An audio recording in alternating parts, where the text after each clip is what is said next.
সেদিন ঘুম থেকে উঠে দেখি আমার হাজব্যান্ড মুড়ি খাবে বলে বেগুনি ভাজা জোগাড় করছে। হাই, আমি আলো। আমার আরেকটি মিনি ভ্লগে আপনাদের অনেক অনেক ওয়েলকাম। আমেরিকায় মুড়ি পাওয়া গেলেও ইন্ডিয়ার মতো এতটা ভালো লাগে না খেতে, তাই ওই মাসে 10-এ একবার দুবার খাওয়া হয়। তো যখনই খাই বেশ ভালো করেই খাওয়া হয়, মানে ওই বাদাম, ছোলা, শসা, পেঁয়াজ এসব দিয়ে। আজকে ওইগুলোর সাথে ছিল গরম গরম তেলে ভাজা, বেসনের মধ্যে হালকা নুন, হলুদ, কালো জিরে আর এক চুটকি খাবার সোডা দিয়ে একদম বরফ ঠান্ডা জল দিয়ে একটা ব্যাটার বানিয়ে নিয়েছি। আর এই ঠান্ডা জলই হলো বেগুনি মচমচে করার ট্রিক। তো ভাজার পাত্রটা যেহেতু ছোট ছিল, তাই বেগুনির জন্য বেগুনগুলো গোল গোল করে কেটে নিয়েছিলাম। ব্যাস, তারপর আর কি এক এক করে সব ভেজে তুলে নিলাম।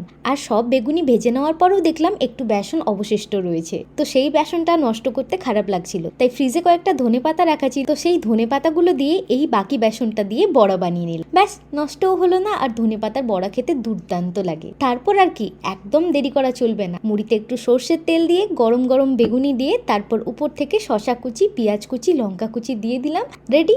আর আমার হাজব্যান্ড আবার ছোলা, বাদাম, মটর সব দিয়ে ভালো করে মেখেছিল। আর ধনেপাতার বড়াটা দুর্দান্ত ক্রিস্পি হয়েছিল খেতে। আপনারা কারা কারা এই ধনেপাতার বড়া আগে খেয়েছেন আমাকে নিশ্চয়ই কমেন্টসে জানাবে। তো এই তো ছিল আজকে shorts. Follow for more, by.